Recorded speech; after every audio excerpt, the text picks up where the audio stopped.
हरे राम राम राम हरे हरे, हरे कृष्ण कृष्ण कृष्ण हरे हरे, हरे राम राम राम हरे हरे कृष्ण कृष्ण कृष्ण हरे हरे, हरे राम राम राम हरे हरे, हरे कृष्ण कृष्ण कृष्ण हरे हरे। ब्रह्मानंदं परमसुखदं केवलं ज्ञानमूर्तिं द्वन्द्वातीतं गगनसदृशं तत्त्वमशादिलक्ष्यम् एकं नित्यं विमलम् अचलं सर्वदी साक्षिभूतं भावातीतं त्रिगुणरहितं सद्गुरुं तं नमामि। गुरुर्ब्रह्मा गुरुर्विष्णु गुरुर्देवो महेश्वरा, गुरुः साक्षात् परब्रह्म तस्मै श्रीगुरुवे नमामि। सद्गुरु शान्तं सच्चिदानन्दविग्रहं पूर्णब्रह्मपरानन्दैशम् आनन्दीवल्लभं सद्गुरु सच्चिदानन्दं केवलं करुणाकरं ज्ञानयोगेश्वरं वन्दे ज्ञानदेवा पुनः पुनः।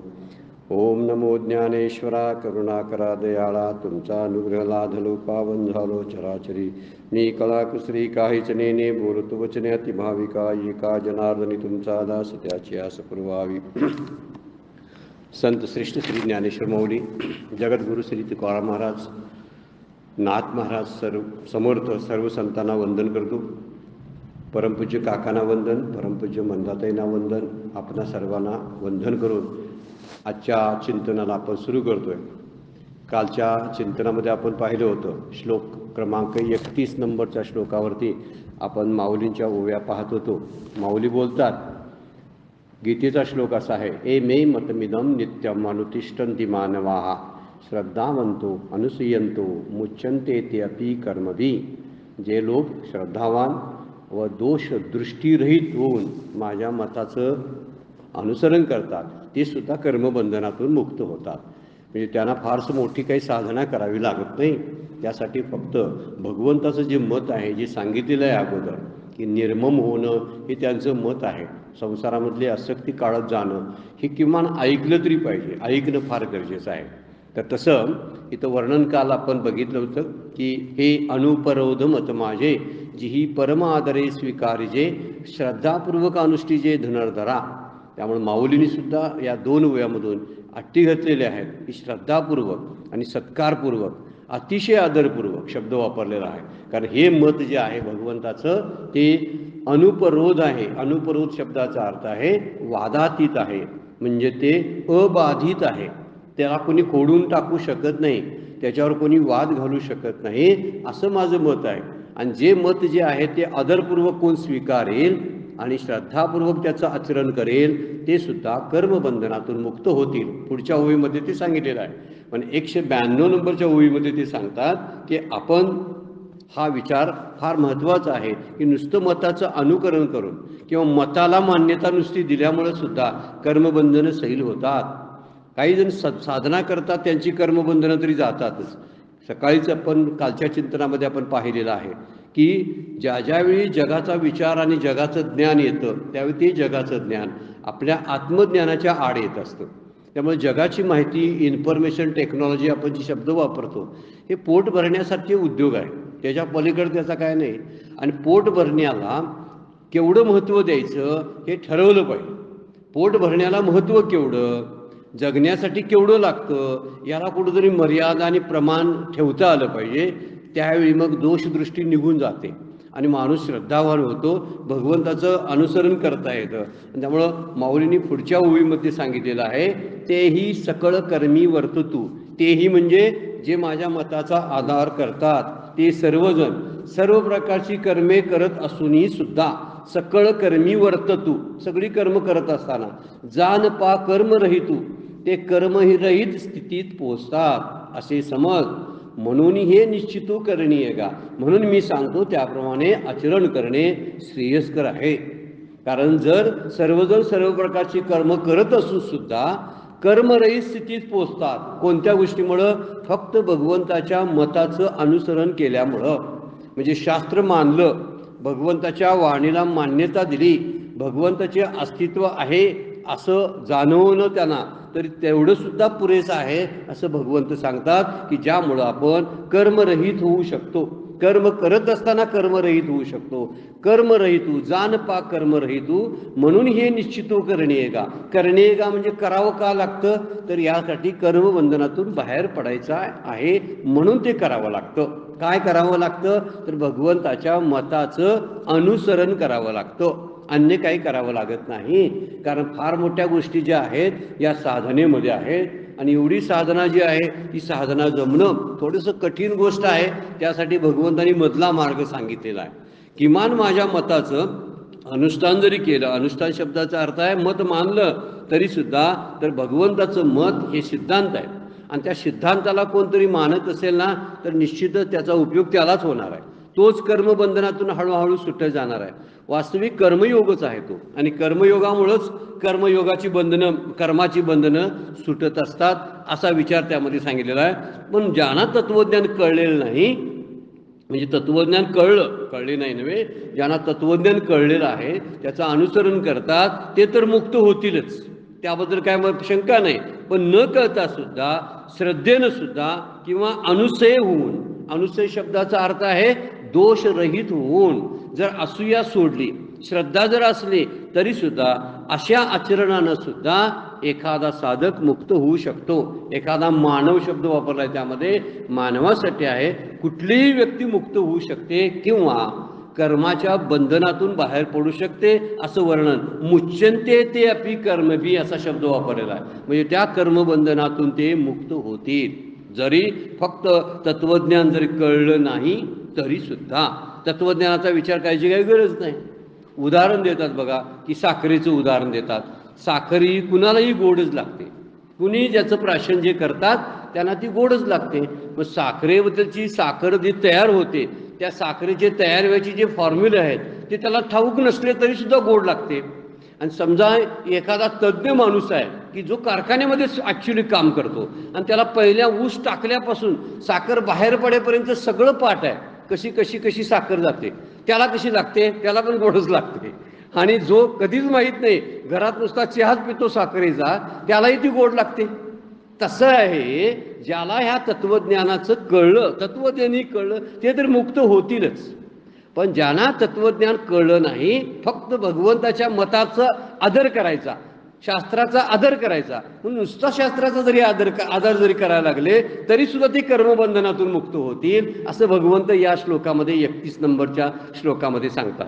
म्हणजे हा विचार फार महत्त्वाचा आहे की की काही जरी झालं तरी आपल्याला मुक्ततेचे मार्ग जे सांगितलेले आहेत ते भरपूर आहेत. ह्याला लागते फक्त मुक्तीची इच्छा लागते, बाकी काही लागत नाही. मला मुक्त व्हायचं आहे हेच सुद्धा भगवंताचंच मत असायला पाहिजे, किंवा भगवंत म्हणतात असं मानणंच आहे की मला मुक्त व्हायचं आहे. तर भगवंताच्या मताचं अनुसरण करणारे जे असतात ते अनुसय होतात, म्हणून फक्त अनुसय होणं फार गरजेचं आहे. त्यासाठी साखरेचं एक उदाहरण घेतलं आपण, किंवा एखादा फॉर्म्युला जरी पाठ नसला, म्हणजे पाण्याची चव घ्यायची आहे, पाणी प्यायचं आहे, पाण्याचा जो अनुभव आहे किंवा पाण्यापासून मिळणारं, पाणी प्यायल्यानंतर मिळणारं जे सुख आहे, ते सुख ते H2O पाण्याचं सूत्र आहे ना, ते ज्याला माहीत आहे त्यालाही तसंच तो आनंद देतं ते पाणी. आणि ज्याला H2O सूत्रहीच माहीत नाही, अजिबातच माहीत नाही, त्यामध्ये किती हायड्रोजन आणि किती ऑक्सिजन असतो याचं काही माहिती नाही, तरी त्याला तेवढंच आनंद देतं. मग आपण हा साध्या पद्धतीने सुद्धा जाता येतं. अगदी शास्त्राच्या गर्भामध्ये आतमध्ये शिरत शिरत जर आपण गेलो, चांगली गोष्ट आहे की त्याच्या अभ्यासामुळे आपल्याला आनंदही प्राप्त होईल. पण तरीसुद्धा भगवंत वरवरचं आपल्याला एक कर्मयोगाचं एक नवीन शास्त्र सांगतात की कर्मबंधनातून मुक्त व्हायला माझी मतं तरी माना, त्याचा आदर करा, शास्त्राला माना, त्याच्याशी नतमस्तक व्हा. शास्त्राचा अभ्यास नाही करायला जमला तर शास्त्र अभ्यास करतात त्यांना नमस्कार करा ना.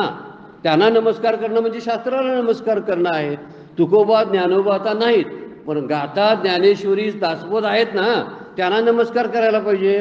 हा मुद्दा त्यातला महत्त्वाचा आहे. भगवंताच्या मताचं अनुसरण करायचं म्हणजे शास्त्राला मान्यता द्यायची, शास्त्राशी नतमस्तक व्हायचं. हळूहळू ते मत मानल्यामुळं आचरणात सुद्धा येईल, असं भगवंताचं मत आहे. त्यामुळे एमे मतमिदम नित्यम अनुतिष्ठन्ति मानवः श्रद्धावंतो अनुसूयन्ते मुच्यन्ते ते अपि कर्मभी. हे सुंदर विचार माऊली 2 ओळीमध्ये सांगतात. हे अनुपरोध मत माझे, तीही जीही परमादरे स्वीकारिजे, श्रद्धापूर्वक अनुष्ठिजे धनुर्धरा, तेही सकळ कर्मी वर्ततू, जान पा कर्म रहितू, म्हणून हे निश्चिंत करणेगा. तुला हे करावंच लागणार आहे, कारण भगवंत सांगतात ही सगळ्या संसाराच्या वस्तू आहेत किंवा ईश्वर निर्मित आहेत, त्या तू माझ्या म्हणू नकोस. आता माझ्या म्हणू नकोस ह्या मताचा तरी आदर करायला पाहिजे. माझ्या म्हणायच्या नाहीत हा नंतरचा मुद्दा आहे. ते तरी तरतीलच, ते अनासक्त होतील की ज्याने माझं नाही म्हटलं ते सुद्धा. पण माझं नाही असं वाटणं किंवा ते मत जे आहे ते बरोबर आहे. म्हणजे जे मी एखाद्या ग्रंथात वाचलं होतं ते बरोबर मत आहे, आता मला जरा असं बरोबर वाटायला लागलंय असं म्हणणारे सुद्धा कर्मातून मुक्त होतील असं भगवंतांना सांगायचं आहे. किंवा मिळालेली कोणतीच वस्तू हे माझी नाही असं म्हणावं, असं मानावं, असं भगवंताचं मत आहे. मिळालेली कुठली गोष्ट माझी नाही असं माना ना, असं भगवंत म्हणतात. आणि या मताचा आदर करा म्हणतात ते, बाकी काय करू नका. परम आदर हे शब्द वापरला माऊलींनी. ह्या मताचा आदर करा की ही वस्तू माझी नाही. आता कुणाची आहे ह्याचा विचार करायची गरज नाही. शेवट मग एक लक्षात ठेवायचं, माझं नाही ना, मग त्याच्याबद्दलची आसक्ती सुटली पाहिजे. हा मुद्दा त्यातला महत्त्वाचा आहे. आसक्ती सुटणे हा पुढचा मुद्दा आहे. पण ते माझं नाही असं भगवंताचं मत आहे ते मला मान्य आहे असं म्हणणं पहिली पायरी आहे. त्यासाठी पहिल्या पायरीचा हा श्लोक आहे सांगायला लागलेले आहेत की असं तरी किमान करा, श्रद्धावंत व्हा, अनुसय व्हा. अनुसय म्हणजे असूयाविरहित व्हा. असूयाविरहित म्हणजे दोषरहित व्हा. दोषदृष्टी काढून टाका. प्रत्येकाकडे बघण्याची जी दोषदृष्टी आहे ती काढून टाकणं फार गरजेचं आहे. म्हणून जोपर्यंत आपल्याला आणखीन काय मिळवायची इच्छा राहते ना, तोपर्यंत ती वस्तू आपल्याला मिळालीच नाही असं समजायचं. एक चिंतनाचा भाग आहे बरं काय. जोपर्यंत आणखीन काही मिळवायची इच्छा राहते, जोपर्यंत वाटतंय अजून मला पाहिजे आहे, तोपर्यंत आपली वस्तू आपल्याला मिळालीच नाही, अजून दुसऱ्याच वस्तूच्या शोधात आपण आहोत असं समजायचं. आणि हे चिंतन करण्यासारखं वाक्य आहे बरं काय. शांत बसावं आणि या वाक्यावर चिंतन करावं. आणि शास्त्राचंच वाक्य सिद्धांत हा शास्त्राचा सिद्धांत सांगतो. मला ज्यावेळी आनंद वाटतो ना, तर आपली वस्तू मिळाली त्याच वेळी आनंद वाटणार. जोपर्यंत किती वस्तू मी गोळा केल्या आणि जर मला त्यामध्ये तृप्ती आणि आत्मतुष्टीचा संतुष्टता जर प्राप्त होत नसेल तर समजायचं अजून मला ते प्राप्त झालेलं नाही की जे मला पाहिजे आहे. मला पाहिजे आहे काय, कोणतं काय पाहिजे आहे, ते कोणतं असावं हे शास्त्र सांगतं आपल्याला. त्यानुसार शास्त्राचा विचार करावा आणि शास्त्रापासून त्याची विवेकानं निवड करावी की जे मला पाहिजे आहे, जे माझ्या सुखाचं आहे, अंतिम सुख देणारं पाहिजे, आनंद देणारं पाहिजे, मला तात्पुरतं सुख नको आहे, असा निश्चय करून विवेकानं ते स्वीकारायला पाहिजे. म्हणून हे वाक्य विचारात घेण्यासारखं आहे. जोपर्यंत आणखीन मिळवण्याची इच्छा होतेच राहतेच, तोपर्यंत जी वस्तू आपली आहे, ज्याला आपली म्हणतो आपण, ती आपल्याला मिळालेली नाही असा त्याचा अर्थ आहे. आणि जी वस्तू आपली नाही ती मिळाल्यानं तृप्तीच होत नाही. जी आपली वस्तू नाहीच ती कितीही मिळू देत. संसाराचे पदार्थ काय कमी मिळालेत आमच्याकडे आहेत काय, खूप आहेत. पण कुठं तृप्तीचा अनुभव कधी येतो, उलट तृष्णाच वाढते आणि परत हवं हवंसं वाटायला लागतं. म्हणजे काळाचं वर्णन माऊलींनी केले 9व्या अध्यायामध्ये. तैसे प्राणिया कवना लोभा वाढविती तृष्णा. ते बेडकाचं आणि सापाचं उदाहरण दिलेलं आहे माऊलींनी आणि त्याचं वर्णन केलेलं आहे की ही तृष्णा कशी, तृष्णेची आग कशी शांत होत नाही आणि तृप्तीचा अनुभव येत नाही.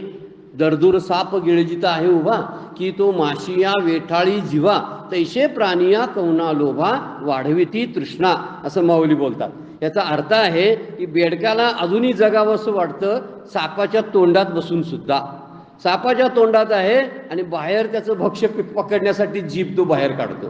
काय अर्थ आहे काय, किती विडंबन केलंय की हे मनुष्य जीवाचं, मनुष्य प्राण्यांचं विडंबन आहे. वास्तविक सापाला आणि बेडकाला काही बोलायचं नाही माऊलीनं. त्यांना माहिती आहे त्यांना काहीच अक्कल नाही आहे, त्या भोग योनी आहे. मग ते कुणासाठी उदाहरण दिलंय, आमच्यासाठी उदाहरण दिलंय. आपण काळाच्या तोंडात बसलेले बेडूक आहोत आणि तरीही काळाच्या तोंडातून बाहेर आपली हव्यासाप्रमाणे जीभ बाहेर काढावीशी वाढते.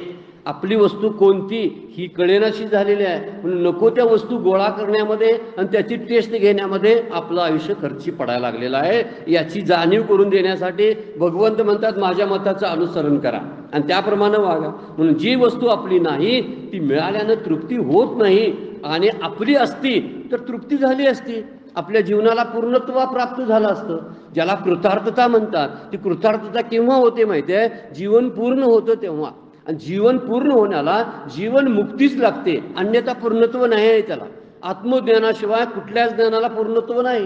ही सगळी परोक्ष ज्ञान किंवा जे म्हणून जे भौतिक ज्ञान आहेत, ऐहिक ज्ञान आहेत, या वृत्तीज्ञान आहेत, या वृत्तीज्ञानाचा आणि ऐहिक ज्ञानाचा उपयोग फक्त आपल्या विषयांची पूर्तता करण्यापुरता किंवा सुखाचा काही क्षण अनुभवण्यापुरता आहे.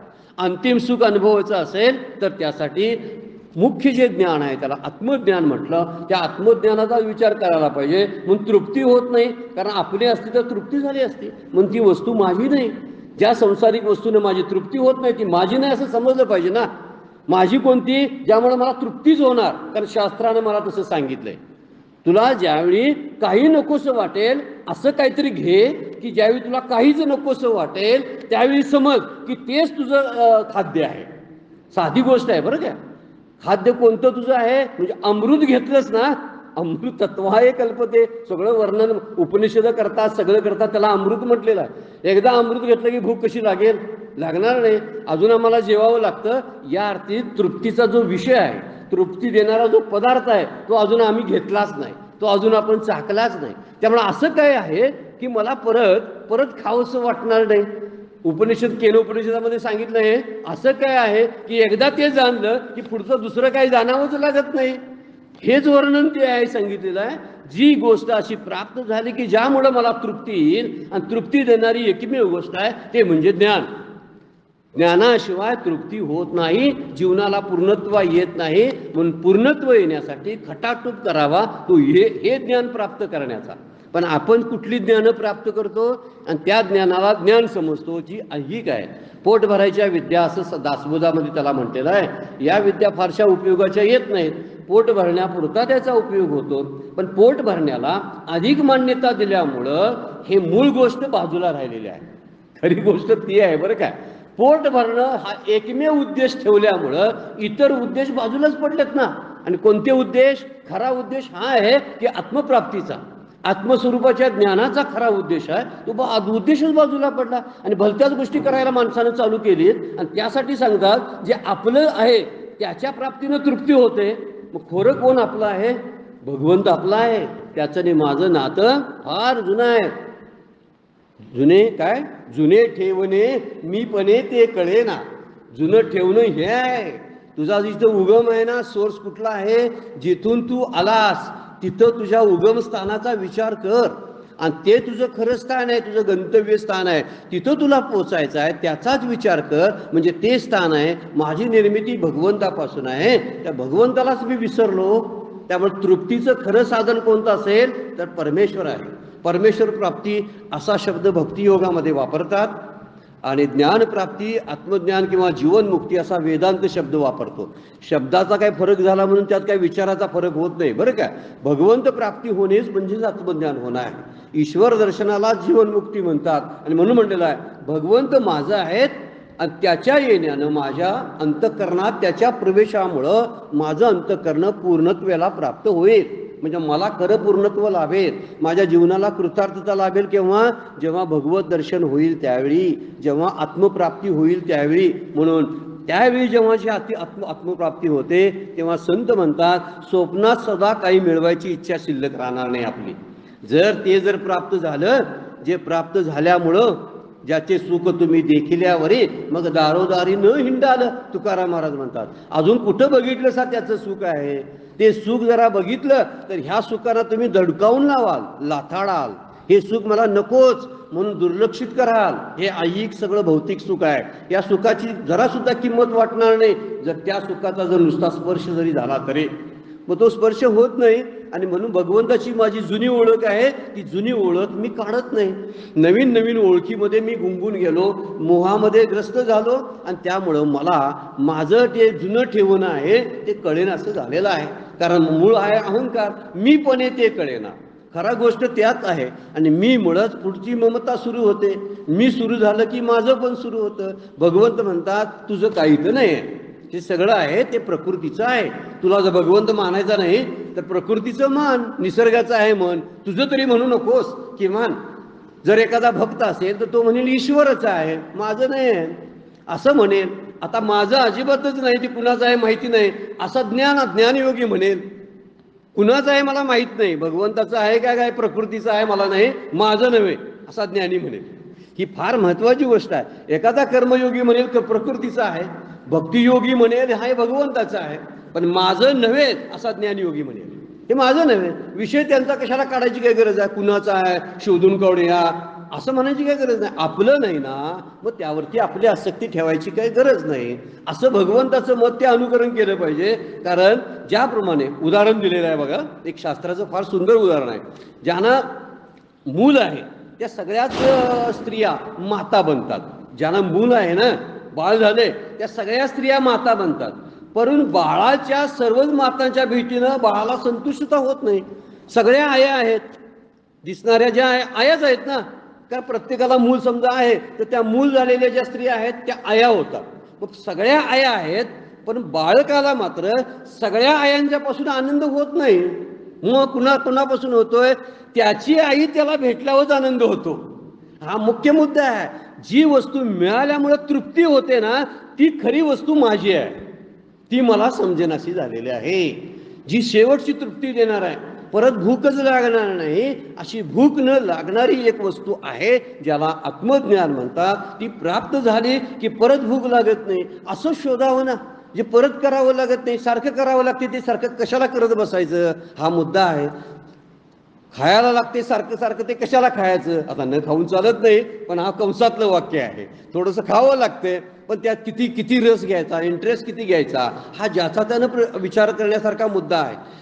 जे एखादी गोष्ट अशी केल्यामुळं माझी तृप्तीच आहे, ती तृप्ती निघून जाईल, म्हणजे तृप्ती पूर्ण होईल, माझ्या जीवनाला पूर्णत्व प्राप्त होईल, अशी गोष्ट कोणती असेल तर ज्ञानाच्या प्राप्तीसाठीच आपण खटाटोप करावा, मोक्षासाठीच धडपडावं. जन्माला आलोय ना, तर मोक्षासाठी ईश्वर दर्शन झाल्याशिवाय मी मरणार नाही असं म्हणावं. उगीच काहीतरी म्हणून नाही, नातवंडांचे तोंड बघितल्याशिवाय मी मरणार नाही, आपण काहीतरीच बोलतोय. नातवंडाच्या दर्शनाशिवाय मी मरणार नाही. अरे देवाच्या दर्शनाशिवाय मरणार नाही असा आग्रह धर, असा निश्चय असायला पाहिजे. यांचे निश्चय भलतेच आहेत. असे एखादे अनेक घर बांधल्याशिवाय मी काय मरतोय होय? मला घर बांधायचं आहे, अजून 2 मुलांचं आहे, मुलींचं आहे, सगळ्यांचं करायचं आहे, त्याशिवाय मी जाणार नाही. हे कसले निश्चय म्हणायचे? काय उपयोगाचे निश्चय आहेत? खरा निश्चय हा आहे की जो आत्मज्ञानापासून असा बुद्धीचा निश्चय व्हायला पाहिजे. बुद्धी निश्चय आत्मज्ञान, हे बुद्धीचा असा एवढा निश्चय व्हायला पाहिजे की ज्यामुळं आत्मज्ञानाकडेच जायची वाटचाल आपण प्रगतीपथावर असलो पाहिजे, त्याच दृष्टीनं वाटचाल केली पाहिजे. म्हणून जोपर्यंत आणखीन काही मिळवण्याची इच्छा होते, चिंतनासाठी घेतलेला हा मुद्दा आहे बरं का. आपणही जाऊन आणि परत चिंतन करावं, कदाचित केलंही असेल आपण, त्याबद्दलचं मत नाही, पण चिंतनासारखा मुद्दा आहे. म्हणून की जोपर्यंत आपण आणखीन काही मिळवायची इच्छा आहे तोपर्यंत तो आपली वस्तू मिळालीच नाही असं समजायला पाहिजे. आपल्याला अजून मिळालेलं नाही, शांतता वाटत नाही ना. घरात एवढं फर्निचर आणलंय, मोठाच्या मोठा TV पाहिजे होता म्हणून आणला, ते वेगळ्या प्रकारचा आणला, सगळं ते LED काय कसली आहेत प्रकार आणले, घरात सगळी उपकरणं आणलेत, मला सुख पाहिजे म्हणून आणलीत, तरी अजून हवं वाटते. हे नको ते पाहिजे होतं, ते नको ते पाहिजे होतं, माझं बरोबर नाही शेजाऱ्याचं बरोबर आहे असं वाटायला लागतंय. माझी मुलं व्यवस्थित वागत नाहीत, दुसऱ्यांची मुलं व्यवस्थित वागतात, तिथंही तृप्ती नाही. माझे सासू सासरे बरोबर नाहीत, तर शेजारचे कसे आहेत बघा, अगदी निवांत असतात, काही किटकिट करत नाही, ती कशी शांत आहेत बघा, असं वाटायला लागतं. जोपर्यंत असं वाटतंय ना, तोपर्यंत अजून तृप्तीचा अनुभव आलेला नाही असं आपण समजायला पाहिजे. 99.99% लोक यामध्ये आहेत बरं काय. आपण सर्वजण यामध्ये आहोत की तृप्तीचा अनुभव येत नाही, अजून काहीतरी हवंसं वाटतं, अजून काहीतरी हवंसं वाटतं. परमपूज्य काका म्हणतात, एक ग्रंथ अभ्यासला तरी सुद्धा मुक्ती देण्याची क्षमता प्रत्येक ग्रंथामध्ये आहे, एकाच ग्रंथात. तरी मी 10 ग्रंथ वाचतोच ना, वाचतोच, अजून खऱ्या अर्थानं तो ग्रंथ वाचला नाही असा त्याचा अर्थ आहे. काय समजायचं, काय आपण समजायचं. आता काही शास्त्र सांगणारे लेखक पंडित इतरांना मार्गदर्शन करण्यासाठी रेफरन्स म्हणून काही ग्रंथ बघावे लागतात, हा एक मुद्दा वेगळा आहे. परंतु मुक्तीसाठी म्हटलं तर आपल्याला आपल्या महाराष्ट्रातच उपलब्ध असलेले 4 ग्रंथ आहेत, महाराष्ट्रीयन भाषेत लिहिलेले. दासबोध आहे, ज्ञानेश्वरी आहे, गाथा आहे, नाथांचं भागवत आहे. संपला. ह्यातलं कुठलं तरी निवडावं, शांत पोटाशी धरावं आणि निवांत अभ्यास आयुष्यभर करावा. ज्यांना प्रवचनच करायची नाहीत ना, कीर्तन करायची नाहीत, लेखक व्हायचं नाही, त्यांच्यासाठी काही गरज नाही. परमपूज्य काकांचं वाक्य आहे बरं का. एकच ग्रंथ पकडावा, तो पुढे आहे, मुक्तीची सगळी व्यवस्था त्यामध्ये आहे. पण तसं आपण करतोय काय बघायला पाहिजे. का तर खऱ्या अर्थानं तो ग्रंथ मी अभ्यासलेला नसतो म्हणून. म्हणजे ग्रंथ वाचण्यापूर्वी जे ठेवती दूषणं दासबोधामध्ये शेवटी आहे बघा. अगोदर ग्रंथ पूर्ण व्हायच्या अगोदर काय बरेच म्हणतात ह्यात काय मला काय बरोबर वाटत नाही, हे ग्रंथ ठेवूया तिकडे. 4 पानं वाचायची तशीच ठेवायची. दुसरा ग्रंथ कळायचा, मग कुठल्या तरी प्रवचनाला जायचं, त्या प्रवचनात दुसऱ्या एका पुस्तकाचं नाव ऐकून यायचं, ते पुस्तक आणायचं, त्यातली 7-8 पानं वाचायची, ते तसंच गुंडळून ठेवायचं. असं करत करत करत आयुष्य आपलं निघून जातं. कशी तृप्ती लाभणार आहे सांगा बघू. म्हणजे ही छोटी छोटी उदाहरणं आहे. आपण पूर्णत्व करत कधी जातच नाही, एकच गोष्ट पूर्ण करत नाही आणि त्यामुळं पूर्णत्वाचा अनुभव येत नाही. म्हणून तृप्ती झाली आहे कधी समजायची, तर ती माझी वस्तू प्राप्त झाली अशी त्यावेळीच. माझी वस्तू प्राप्त झाल्याशिवाय आपल्याला आनंदाचा अनुभव येणारच नाही. हे मुद्दा इथं भगवंत मांडतात. आणि म्हणून इथं एक आईचं आणि बाळाचं उदाहरण दिलेलं आहे. जरी सगळ्या आया असल्या तर बाळासाठी त्याचीच आई प्रिय असते, तिच्याशीच ते जवळ जातं, तिच्या जवळ जातं आणि तिच्या जवळ जाण्यामुळंच त्याला आनंद होतो. ही मुद्दा महत्वाचा आहे. भुकेली या बाळ काय बहु शोक करी, काहीतरी माऊलींचा तुकोबांचा अभंग आहे बघा. भुकेली या बाळ अति शोक करी, वाट पाहे परी माऊलीची. बघा, भेटी लागे जीवा लागलीशी आस, या अभंगातला हा तुकडा आहे बरं काय. बघ, पूर्ण अभंग बघायला काय हरकत नाही. आपण पौर्णिमेचा चंद्र वगैरे वर्णन तुकोबाने त्यामध्ये केलेले आहे. भेटी लागे जीवामध्ये ते म्हणतात, भूक लागलेली एका बाळाला, भुकेली या बाळ अतिशोक करी. भयंकर ओरडत असतं, पण किती बायकांनी त्याला जवळ घेतलं. त्या आया आहेत, हा, त्या कुणाच्या तरी आया आहेत, पण त्यानं त्याला सुख होत नाही. परी वाट पाहे परी माऊलीची, हा कोचक गोष्ट तुकोबाने टाकलेली आहे. त्याला माऊलीच लागते, त्याला ज्ञानच प्राप्त झाल्यावरती शांत होणार आहे, अन्यथा नाही. असल्या फुटकळ ज्ञानाने काय होणार आहे. तसं भगवंताच्या प्राप्तीखेरीज, संतांच्या त्या अनुभवाखेरीज, श्रीगुरूंच्या प्राप्तीखेरीज त्याला तृप्ती लाभत नाही. म्हणजे one one one one one फिरत फिरत राहतात. खूप माणसं बरीच वर्षे राहत असतात बघा. श्रीगुरू जोपर्यंत योग्य श्रीगुरू भेटत नाहीत ना, तोपर्यंत वनवन थांबत नाही. आणि योग्य श्रीगुरू भेटले की सगळी शांतता तिथंच होते. अहम विश्रामे आत्मरूपी, माऊलींची उभी आहे, तयाचा अहम विश्रामे आत्मरूपी. त्यांचा अहम कुठं जातो निघून, तर तिथंच तो गुप्त होतो, जिथून निर्माण झालेला होता तिथं, आणि शांतीचा अनुभव येतो. म्हणून इथं वर्णन केलेलं आहे. भुकेलेलं बाळ असतं, पण ते आईच्या प्रेमाखेरीज थांबत नाही. म्हणून कर्तृत्वाचा जो अभिमान आहे तो अभिमान सोडावा, असं माऊलींचं मत आहे. आणि त्या माऊलींच्या मताचं किंवा भगवान श्रीकृष्णाच्या मताचं जे अनुसरण करतात ते सुद्धा कर्मबंधनातून मुक्त होतात. हा मुद्दा सांगायला सुरुवात आहे. सिद्धांत हा आहे की कर्मबंधनातून बाहेर कसं पडायचं, तर या सगळ्या गोष्टी आहेत, त्याला साधनं पण आहेत. पण साधनं म्हणण्यापेक्षा हे साधन योग्य आहे, त्या मताचा मी आदर करतो असे म्हणणारे सुद्धा कर्मबंधनातून मुक्त होतात. कर्तृत्वाचा अहंकाराला चिकटू नये हे सांगणं त्यामध्ये. चिकटलो जर ना आपण, तर मी काहीतरी करतो अशी भावनासारखी राहते. जेव्हा हनुमंतांनी लंका जाळली, तेव्हा लंका जाळून जेव्हा ते प्रभू रामचंद्रांना भेटायला गेले, सगळीजण त्यांच्या स्वागतासाठी बसले होते. एवढा अतिशय उत्कृष्ट दर्जाचा विजय प्राप्त करून हनुमंत आलेले होते. लंकेला हादरून टाकलेलं होतं लंका जाळून. आणि हे सगळं सांगायला ज्यावेळी सगळेजण वाट बघत बसले होते हनुमंतांची, त्याचं स्वागत केलं आणि म्हणले मोठं काम तुम्ही केलेलं आहे. सगळे लोक म्हणाले ते की अंगद जांबुवंत वगैरे होते, तुम्ही लंका जाळण्याचं मोठं काम केलेलं आहे. लगेच हनुमंत म्हणले मी नाही लंका जाळली. मग आता ह्यांना प्रश्न पडला, मग आलेल्या बातम्या ज्या होत्या त्या खोट्या होत्या की काय. म्हणजे कुणी जाळली लंका जाळली, तर ते म्हणतात की भगवंतांना म्हणतात प्रभू रामचंद्राला, मी नाही लंका जाळली, तुम्ही माझ्याकडून ती जाळून घेतली. हा मुद्दा त्यातला महत्वाचा आहे बघा, कर्तृत्वाचा अभिमान टाकण्याचा. तुम्ही माझ्याकडून ती लंका जाळून घेतली, टाकली, ही ईश्वर अर्पण वृत्ती म्हणायची. की मी जे केलेलं काम आहे ते भगवंताला अर्पण कर. हे काय म्हणतात, हे माऊलींची ओवी, हे मजची स्तव झाले परी म्या नाही केले, ऐशे जेने जाणितले ते सुटला गा. सुटण्याचा मार्ग सांगितलेला आहे. मी केलं नाही, मजची स्तव झाले. पॅशिव वॉइस वापरतात त्या वाक्यामध्ये. हा पॅशिव करून म्हणायचं की जे कर्म करताय ना, त्या कर्त्याला शेवटी नेऊन टाकायचं, त्याचा पाय मोडायचा, त्याला निष्क्रिय करणं म्हणजे पॅशिव करणं. तो निष्क्रिय केला ना करता की कर्म शिल्लक राहतं, असू दे, कर्माचा बोजा राहत नाही. कर्म झालंय असू दे, मी केलंय हा मुद्दा काढायचा. कर्म आहे, दिसतंय समोर झालेला आहे, लंका जाळलेली आहे, सगळा मुद्दा बरोबर आहे. पण हनुमंतासारखी दास्यभक्ती आपल्याला जमली पाहिजे. ते म्हणतात मी नाही जाळलेली आहे, तुमच्या करवी जाणून घेतलेली आहे. त्यामुळे एक वाक्य फार चिंतनाचं आहे बघा. असा अकर्तृत्वाचा बोध व्हायला सुद्धा माणूस फार मनानं फार बलवान असावा लागतो. आपण शक्तीची क्षमतेचा विचार केव्हा करतो? ह्याच्याकडे एवढी बलदंड ताकद आहे. ताकद कुणाच आहे म्हणायची की असा अकर्तृत्वाचा बोध ज्याला झालेला आहे तो बलवान खरा. जो केलं आणि केलं म्हणून सांगतो मी केलं म्हणून तो ताकदवान नाही आहे, हे शास्त्राला सांगायचं. तो काय म्हणतो की अकर्तृत्वाचा बोध जो झालेला आहे तो माणूस मनाने फार बलवान असावा लागतो. कारण भगवान हनुमंताने सागर हा समुद्र ओलांडून गेलेला आहे, लंकेचं सुद्धा दहन केलेलं आहे. पण समुद्र ओलांडायला लंका दहनाला जेवढी शक्ती लागते त्यापेक्षा अधिक शक्ती कर्तृत्वाचा मध चढू न देता ते कर्तृत्व ईश्वरच आहे अशी नम्रता विजयानंतर सुद्धा अंगीकारणं याला फार मोठी शक्ती लागते. मोठं जरासं वाक्य आहे पण लक्षात ठेवण्यासारखं आहे बरं का, की लंका जाळली किंवा मी समुद्र पार केला याला जेवढी ही सांगायला शक्ती लागते ना, किंवा हा मत लक्षात ठेवायला, त्यापेक्षा खरी शक्ती कोणती असेल तर हे माझं कर्तृत्व नाही तर हे ईश्वराचं कर्तृत्व आहे असं म्हणायला खरी शक्ती लागते. आपल्याकडे आपण म्हणतो की मी केलं असं आपण सगळं म्हणतो, पण हे टिकून राहण्यासाठी मात्र ही ह्या शक्तीचं महत्त्व कळायला भक्तीच लागते. याशिवाय कळत नाही बरं का. त्याचा अनुभव सारखा कर्तृत्वाचा अनुभव असा येत असतो. बरेचसे पंडित लोक असतात ना, वादविवाद वगैरे घालणारे मोठे असतात बघा, त्यांना माया काय, चिदाभास काय, चिदविलास काय याच्याबद्दल असा वादविवाद चालू असतो. दुसरे असे म्हणतात, तिसरे असे म्हणतात.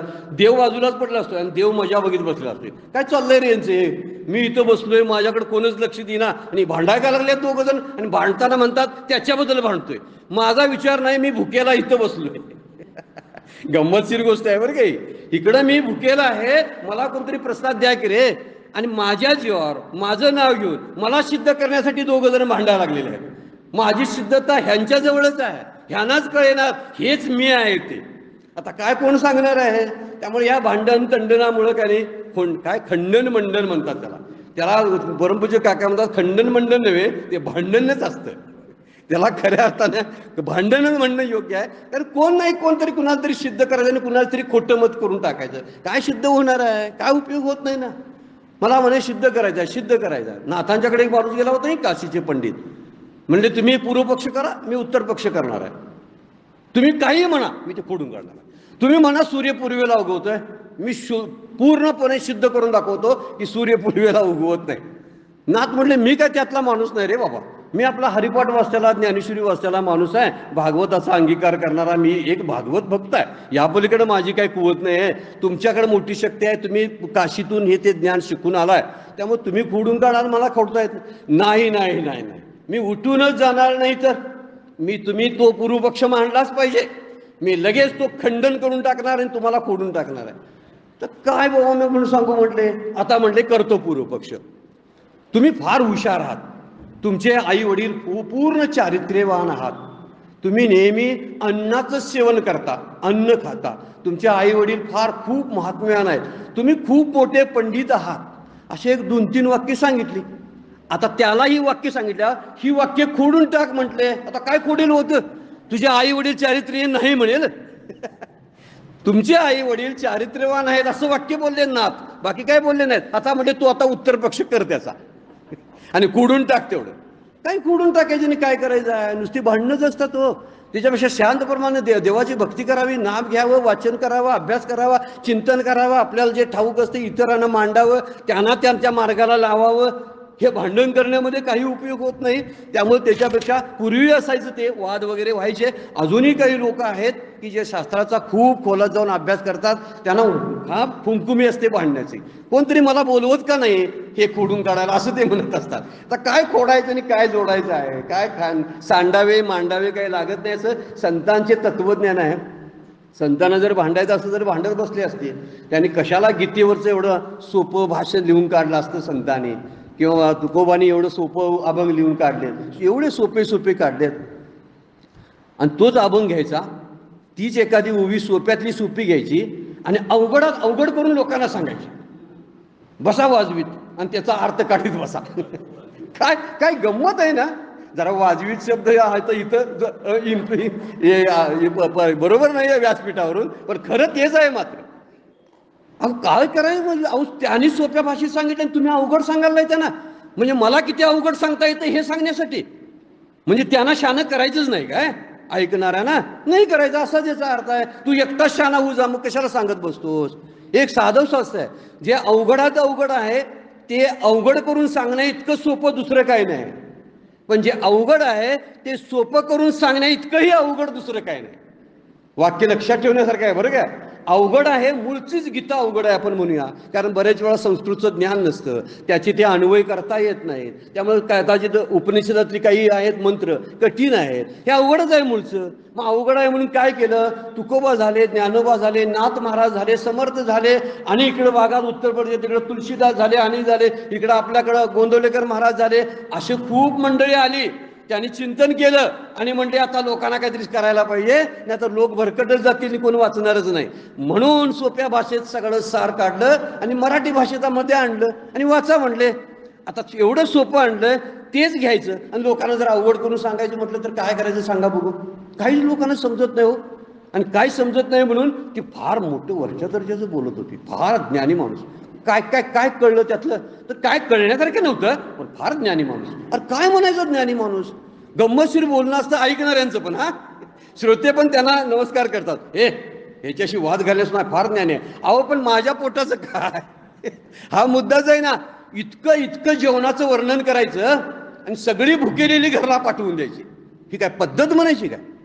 आमच्याकडे एवढं एवढं चाललेलं आहे, जेवण होणार आहे, जेवणात हे हे पदार्थ आहेत, असे आहेत, तसे आहेत, हे आहे, ते आहे, तासभर सांगायचं. आणि तासभर सांगून झालं की आमच्याकडे जेवणाची मात्र इथं काय आहे, व्यवस्था नाही आहे. म्हणजे काय, मग मकापासून सांगत काय बसला होतास. जाताना एक तरी श्रोता असं घेऊन जावं की माझं मन शांत झालं, मी मगाशी जे काय ऐकलं किंवा एखादा ग्रंथ मी अभ्यासला, मला मन शांत वाटायला लागले, असा ग्रंथ अभ्यासानंतरचा अनुभव असायला पाहिजे. आणि दुसरी गोष्ट, एखाद्या वक्त्याचं ऐकताना सुद्धा अनुभव हाच असला पाहिजे. आता तृप्ती वाटायला लागली, माझा एक छोटासा प्रश्न होता, तो प्रश्न सुटला माझा, असं वाटलं पाहिजे. म्हणजे जाताना घेऊन जाता आलं पाहिजे. नाही घेऊन जाता आलं तर ते वक्त्याचं किंवा लेखकाचं अपयश असतं. ही मुद्दा फार महत्वाचा आहे. म्हणून इथं ज्ञान सांगताना म्हणतात की हा कर्तृत्वाचा अभिमान जो आहे, त्या कर्तृत्वातलं काही काढावं लागत नाही. असू दे तुमचं कर्तृत्व, त्यातली वासना, त्यातला अभिमान हे जर काढून ठेवलं आणि लोकहिताच्या दृष्टीनं तुम्ही काहीतरी करत असाल तर त्याचं कर्माचं बंधन पडणार नाही तुम्हाला, काहीच वासणार नाही. लोकांच्याकडून अपेक्षा काही नाहीत. पाकिट मिळेल म्हणून कीर्तन प्रवचन करत नाही, मग त्याचं कीर्तन प्रवचन चांगलंच होणार आहे. साधी गोष्ट आहे ही. ज्यावेळी अपेक्षा धरून एखादी गोष्ट माणूस करायला जातो त्यावेळी कर्माचं बंधन पडणारच ना. ज्यावेळी वासना असते, ज्यावेळी अभिमान असतो करताना, त्यावेळी त्याचा अभिमानाचा बंध पडतोच. आणि तो बंध घेऊन जर जगायला लागलो तर त्याला काय अर्थ नाही. म्हणून माझ्या मताचं अनुसरण करा असं भगवंत या श्लोकामध्ये सांगतात. त्यामुळं ज्ञानप्राप्ती होण्यासाठी किंवा मोक्षावस्था होण्यासाठी कर्मसन्यास किंवा कर्माच्या अनुष्ठानावरती अवलंबून नाही. मी किती कर्माचं अनुष्ठान केलं किंवा कर्माचा त्याग किती केला यावर अवलंबून नाही, तर ते बाह्य अवस्थेवर अवलंबून नसतं. आपली अंतरिस्थिती किती सुधारली यावर ते अवलंबून असतं. आपण कर्मयोग करताना निष्काम पद्धतीने किती केला यावर ते अवलंबून असतं. नसेल निष्काम कर्म ना, तर कर्माचा डोंगर वाढवून तरी करायचं काय. बरेचसे कर्मयोगी कर्मवीर झाले, कर्मयोगी म्हणता येत नाही त्यांना, कर्मवीर खूप लोक आपल्याकडे झाले. पुढारी मंडळी सुद्धा होऊन गेली, अगदी मोठं मोठं वैभव निर्माण करून त्यांनी ठेवलेलं आहे. काहींच्या पुण्यतिथ्या जयंत्या पण साजऱ्या केल्या जातात, पण ते कर्मयोगी होतीलच असं म्हणता येत नाही. मात्र म्हणून अंतःकरण शुद्ध व्हायला पाहिजे.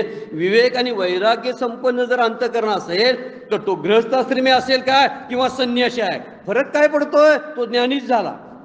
त्यानं गृहस्थाश्रम केला काय संन्यासाश्रमामध्ये राहिला, याला अर्थ काय आहे सांगा ना. काहीच नाही. जो वैराग्य संपन्न आहे, साधन चतुष्टय संपन्न आहे, ज्याचं अंतःकरणाची शुद्धी झालेली आहे, घरात राहूनच मुलाबाळाच्या मध्ये, त्याला घर सोडायची काय करा, न जावे लागे वनांतरा. सुखे येतो घरा नारायण, ठाईच बैसुनी करा एकचित्त, आवडे अनंत आळवावा. हे सांगणं संतांचं का आपण डावलतो काय समजत नाही. आणि धाव धाव बहु हिंडता सुख होणार नाही, हे ऐकत नाही आपण समर्थांचं वाक्य. हिंडू नका, फिरू नका, म्हणजे वृत्ती जी फिरते त्याबद्दल. हिंडू नका म्हणजे इकडून तिकडे जाऊ नका असा अर्थ नाही. वृत्तीचं धावणं जे आहे ना, ते वृत्तीचं धावणं थांबायला पाहिजे. आणि म्हणून कर्मयोगी श्रेष्ठ काय संन्यासी श्रेष्ठ हे महत्वाचंच नाही. हे फळ जे आहे ते श्रद्धावंत आहेत, अनुसयात म्हणजे अनुसय झालेले आहेत, म्हणजे असूयारहित आहेत, साधन चतुष्टय संपन्न आहेत, त्या पुरुषाला हे फळ मिळतंच. आणि कर्मबंधनातून त्याची मुक्ती होते. फक्त आपल्या कोवतीनं त्याचं अनुसरण करावं, आपल्या जेवढी शक्ती आहे त्याप्रमाणे राहावं आणि त्याचं अनुकरण करत राहावं. जमेल तसं किंवा त्या मताला तरी मान्यता द्यावी, त्या मतावर श्रद्धा ठेवा. आपण त्याच्यातले दोष काढत बसू नये. दोष काढल्यामुळं आपली सुद्धा दृष्टी दोष रहित दोषासहित राहते, आपण दोषी राहतो. आणि दुसरी गोष्ट, आपल्याला जे प्राप्त होणार आहे ते होतच नाही, कारण श्रद्धा तिथं टिकत नाही. दोष बघितल्यावर श्रद्धा कशी टिकेल सांगा बघू. महाभारत घडलंच नाही, रामायण झालंच नाही, राम कसा जाय, असं काय धनुष्यबाणाने युद्ध करता येतात का, असं नको ते काहीतरी रामायण वाचताना काढायचं. आता ह्यातनं काय त्या रामायणाचं फळ प्राप्त होईल वाचनाचं सांगा बघू. काही नाही मिळत. दोष दृष्टीनंच बघायचं. बघूया आता, आम्ही पण करतो कीर्तन, ते पण कीर्तन करतात, मग कीर्तन ऐकायला निघाला? नाही नाही, ते कीर्तनात काय नेमकं बोलतात हे मला बघायचं, म्हणजे त्यात काय काय दोष आहेत. अशी काही मंडळी आहेत उभा राहतात, प्रवचन चालू असते, कीर्तन चालू असते, तुम्ही हे मत सांगितलं नाही बघा अजून, ते सांगा तेवढं. अरे तुला वाटत असेल तू नंतर कीर्तन कर आणि सांग किती, त्यांना कशाला अडवालास, मध्ये कीर्तन चालू आहे, प्रवचन चालू आहे. तुझं मत असेलही बरोबर, पण बरोबर असताना दुसऱ्याला थांबवणं आणि आपण ज्ञानी याचं प्रदर्शन करण्यामध्ये काय मोठेपण आहे सांगा बघू. काहीच नसतो. बघितलेल्या गोष्टी मी सांगायला लागलोय बरं काय. उभा राहायचं कीर्तनामध्ये, कीर्तनाला म्हणायचं हा मत मांडला नाही तुम्ही, हा सिद्धांत मांडला नाही, त्याबरोबर हे तिथला तो चिदविलास त्यातला मांडला नाही तुम्ही. अरे कुठला चिदविलास आणि काय, त्याला माणसांना भक्तीला लावलं की संपला विषय. जाताना म्हणतात मला रामकृष्ण हरी म्हणायला आजपासून सवय झाली बघा, बरं वाटलं, कीर्तन ऐकल्याचा आनंद झाला. का, आजपासून मी रामकृष्ण हरी म्हणायला सुरुवात केली. गोंदवलेकर महाराज म्हणतात, ज्याच्या संगतीमध्ये आलं की नाम घेऊसं वाटते ना, त्यालाच पकडा तुम्ही, तोच तुमचा गुरु आहे, अन्य कोणी नाही. तोची साधू ओळखावा, देव तेथेची जाणावा, अन्य विचारच करू नका. त्यांच्या संगतीत गेलं ना की वाटते माझं सुद्धा चित्त घाणेरडं आहे, ते मला शुद्ध करावं लागेल, कारण त्यांच्याकडून ते मी ऐकलंय निमित्त करायला लागलो ना, संपला, तोच साधू त्याच्यासाठी आहे. आपण जास्त लांबड लावत बसतो आणि त्यामुळे होतं का, जे प्राप्त करायचं आहे ते दोषदृष्टीनं बघितल्यामुळं, दोषदृष्टी असल्यामुळं श्रद्धा बसतच नाही त्यावरती. आणि माऊली तरी इथं सांगतात, श्रद्धानं आणि आदरपूर्वक मताचं अनुकरण भगवंताच्या केलं पाहिजे. म्हणजे वेदाने सांगितलेली जी मतं आहेत, सिद्धांत आहेत, वेदांताचे सिद्धांत आहेत, हे सिद्धांत जरी अनुकरणात आणले नाहीत, आचरणात आणले नाहीत, तर त्या मताबद्दल किमान आदर तरी ठेवा ना, ते सुद्धा कर्मबंधनातून मुक्त होतील. हा मुद्दा 2 ओळीमध्ये माऊलीने मांडलेला आहे. वेळ संपलेला आहे, आपल्याला थांबावं लागतं. त्या श्लोकावर 2च ओव्या होत्या. हे उपरोध मत माझे, जिही परमादरे स्वीकारिजे, श्रद्धापूर्वक अनुष्ठिजे धनुर्धरा, तेही सकळ कर्मी वर्ततू, जानपा कर्म रहित, म्हणून हे निश्चिंतू करणीय गा. असा 31 नंबरच्या श्लोकावरचं माऊलींचं भाष्य आपण पाहिलेलं आहे. इथं आपण थांबतोय, वेळ संपलेली आहे. आजची सेवा सद्गुरूंच्या चरणी, भगवान ज्ञानेश्वरांच्या चरणी अर्पण करतो आणि विराम घेतो. पुंडलिक वरदा हरी विठ्ठल श्री ज्ञानदेव.